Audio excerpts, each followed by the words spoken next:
See what nonsense is in store for today.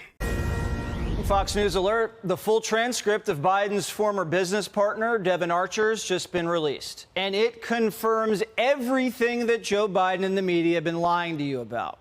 It's about to go down. Archer testified not only did Joe Biden know about his son's foreign business, but Vice President Joe Biden sat at elegant dinners that lasted hours with his son's foreign clients, and he knew exactly who they were. According to Archer, Joe would enter the room and shake everybody's hand. They weren't going to him. Joe Biden was coming to them. One of these dinners, Archer says, was a birthday dinner at Cafe Milano in Georgetown in the spring of 2014. Now, we checked. Neither Joe, Hunter, or Archer have birthdays in the spring.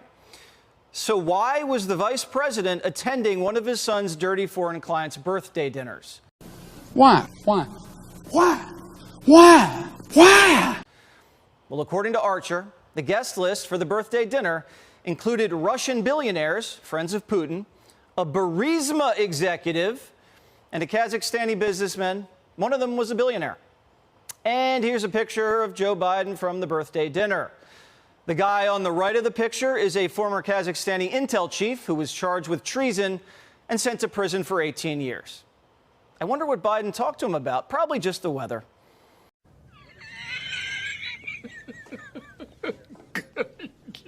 Good one. And when dinner wrapped up, the money came rolling in. Archer says after the birthday dinner, one of the Kazakhstanis wired Hunter $142,000. It was wired through a bank that was later shut down for helping North Korea buy ballistic missiles. On the wiring instructions from the dirty bank, the reason for the wire, the Kazakhstani wrote this: for car. Hunter took the $142,000 and wired it to a car dealership in Jersey, where he bought a brand new Porsche Panamera. See how this works? Hunter brings daddy to the dinner with clients and drives off in a Porsche. It's a birthday dinner, but Hunter gets the gift. This is the worst. And what father sees his son driving around in a brand new Porsche and doesn't ask, how'd you pay for it? But a bigger gift came later. A Russian billionaire, who was also at the birthday dinner with Joe, wired Hunter's company $3.5 million afterwards. And President Biden just happened to have left her off the sanctions list for the Ukraine war. Guess who also had dinner with Joe Biden? An executive from Burisma.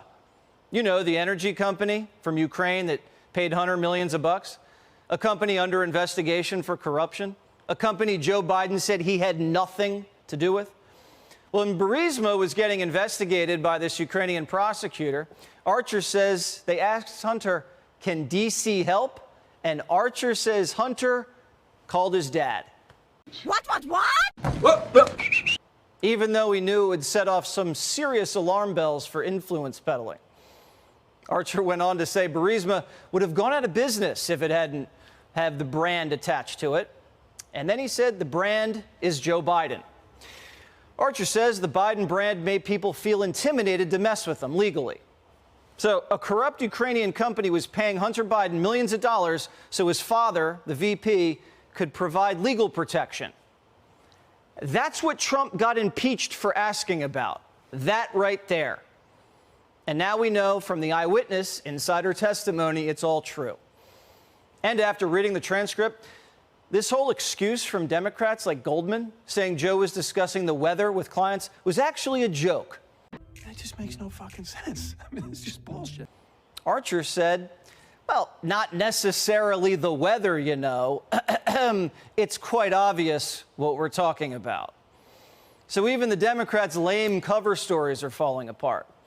Democrats also said Archer testified that Hunter wasn't selling access to Joe. He was selling the illusion of access to Joe. Well, Goldman lied about that, too. Dan Goldman said that Archer testified that it was the illusion of access to Joe Biden that Hunter Biden was offering to these clients. What the hell? But in fact, when you look at the transcript, what you see is that that phrase, illusion of access, is in Dan Goldman's question. It's actually not what Devon Archer testified to. He says, yes, but that's not quite fair. This was about showing that there was the signal that there's influence and access here. So this Biden scandal's playing out like the Russia hoax. Remember, the Democrats, the media, the fact checkers all tell you the same story, and then you see the evidence and find out it's a lie.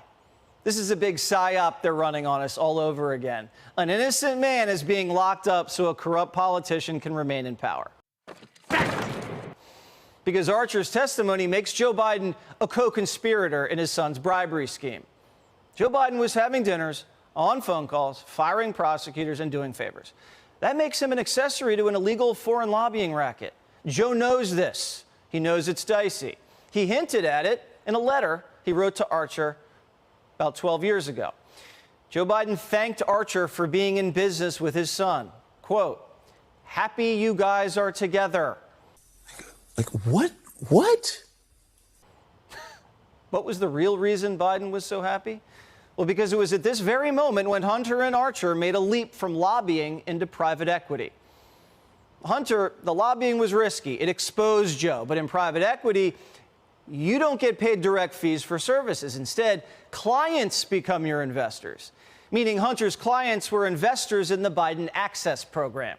The Chinese, the Ukrainians, Romanians, Kazakhstanis invest in a fund that Hunter takes withdrawals from. The whole Biden family treated the fund like a piggy bank. Ka-ching. This is why Biden's Department of Justice is trying to give Hunter immunity. Oh, my God. It's basically like a full pardon and covers everything. But it's all coming out. We're barreling towards impeachment, and Joe Biden won't survive the scrutiny. He can't. The American people despise corruption, and Joe Biden does not have the political capital to power through it. If you look at Joe Biden's approval on the economy right now, it stinks. Your approval rating also stinks. More people actually trust congressional Republicans than President Biden on the most important issues of the day. And this, to me, is a very worrying sign for the president going into the presidential election year, because the fact is, if he's doing this poorly against congressional Republicans, imagine how he might do against a presidential candidate from the Republican side. That's a bingo. It's so bad Barack Obama's doing a little CYA. According to the Washington Post, Barack had a private lunch with Joe, telling him, "It's not looking good for you, pal." He warned him that Trump's going to be tough to beat. Obviously, Obama leaked this detail of the lunch to make it look like, I told you so. There's blood in the water, and Gavin Newsom knows it. Behind the scenes, he's building a giant war chest. His team's ramping up a national fundraising effort. His super PAC already has about $6 million in the bank. So what's that mean? It means Joe Biden's wounded. It means Democrats smell it. The Trump indictment looks desperate. Yes, exactly. And the bribe bombshells continue to drop. The old man now has a choice. One more run and risk the filthy last decade being exposed, his legacy disgraced, his and his family's earning power decimated, or announce he's no longer seeking re-election and passing the torch to a younger generation. And we're almost at the crossroads.